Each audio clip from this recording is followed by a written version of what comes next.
श्रीमती अनुसुईयाबाई काले हमारे कार्यक्रम में आ चुकी है। उस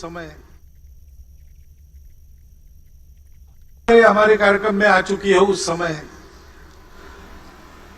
भारतीय महिला परिषद इंडियन वुमेन्स कॉन्फ्रेंस की उस समय की अध्यक्षा राजकुमारी अमृत कौर भी यहां के शिविर में आ चुकी है। दिसंबर 34 में शिविर हुआ था, उसमें भी अध्यक्षता ऐसी एक महिला ने की थी और तब से चलता आ रहा है। इमरजेंसी के बाद अकोला शहर के भी एक उत्सव की अध्यक्षा मैं वहां प्रचारक था उस समय, तो कुमुत्ताई रांगणेकर जी औरंगाबाद की रहने वाली, उन्होंने विजयादशमी उत्सव का प्रमुख अतिथि पद भूषित किया था। क्योंकि संपूर्ण समाज को संगठित करना है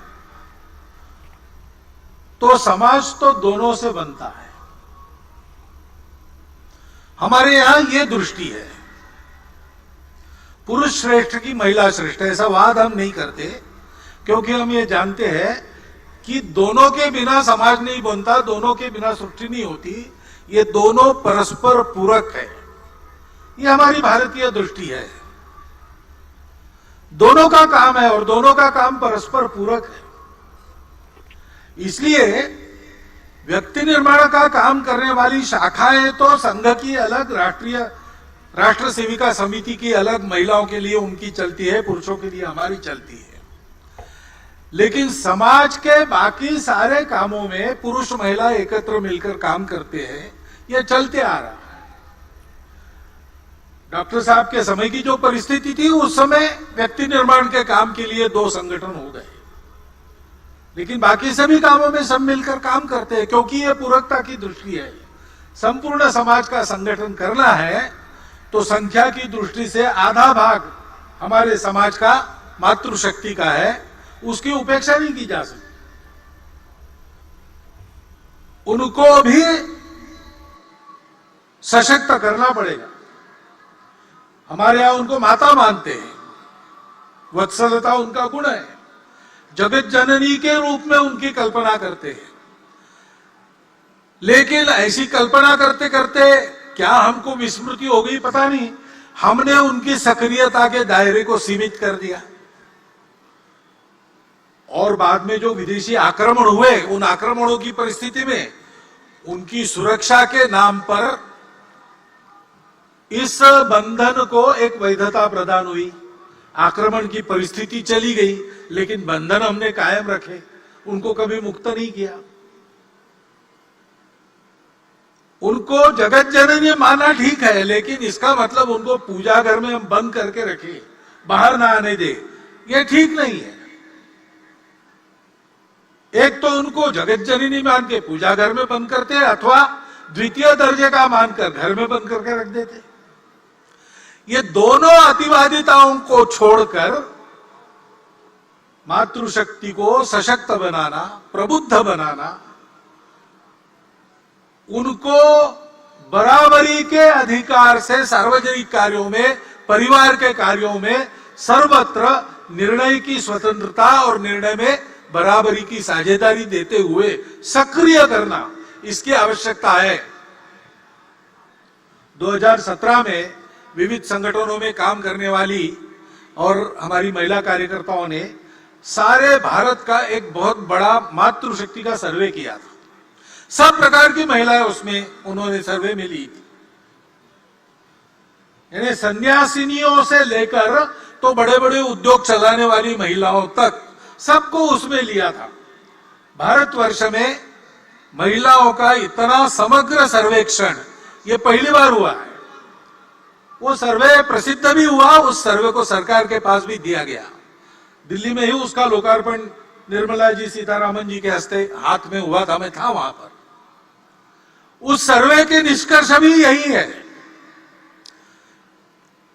जो सब पुरुष कर सकता है मातृशक्ति कर सकती है। मातृशक्ति जो सब कर सकती है वो सब काम पुरुष नहीं कर सकती, इतनी उनकी शक्ति है।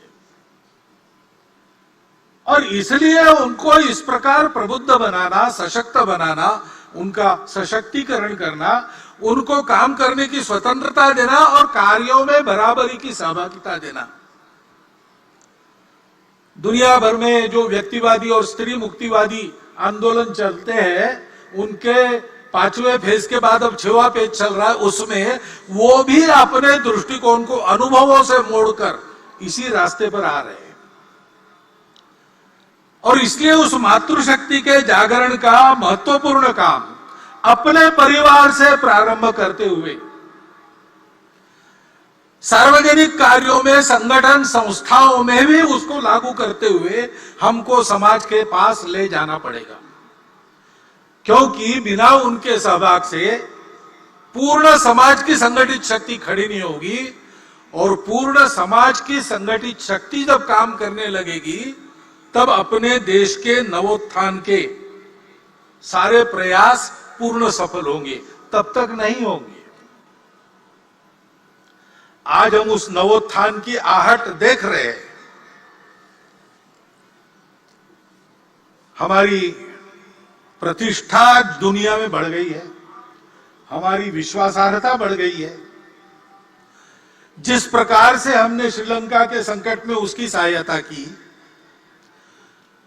यूक्रेन के भूमि पर अमेरिका और रशिया की जो लड़ाई हो रही है, उसमें अपने देश के हित को ध्यान में रखते हुए और जागतिक मानवता के हित को भी कम न करते हुए जिस प्रकार की भूमिका हमने रखी, हमारी बात सुनी जा रही है, हमारा वजन बढ़ रहा है, हमको बड़ा आनंद होता है।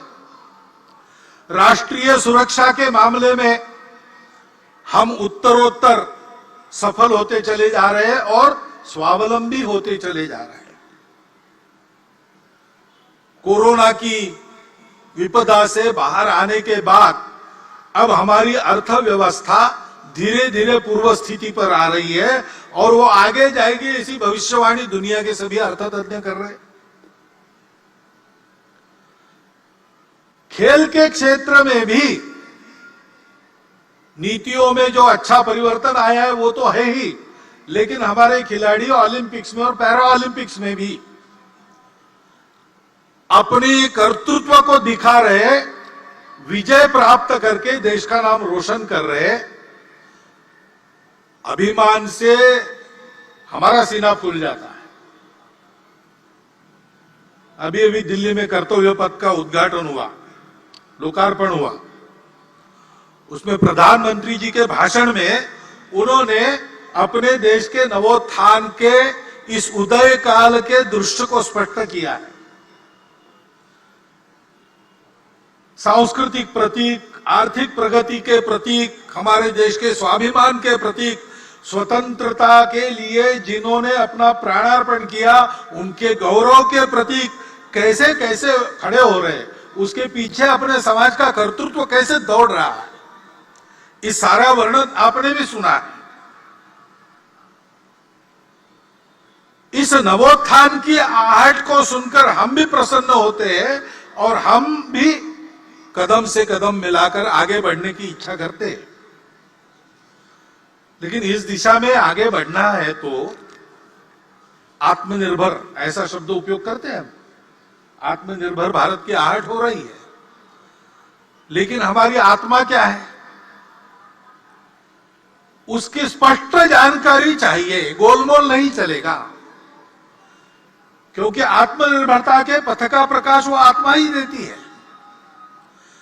तो हम क्या है, हमारी आत्मा क्या है, इसकी जानकारी स्पष्ट, और शासन, प्रशासन, समाज, नेतृत्व, कार्यकर्ता, इन सब में समान प्रकार की होनी चाहिए।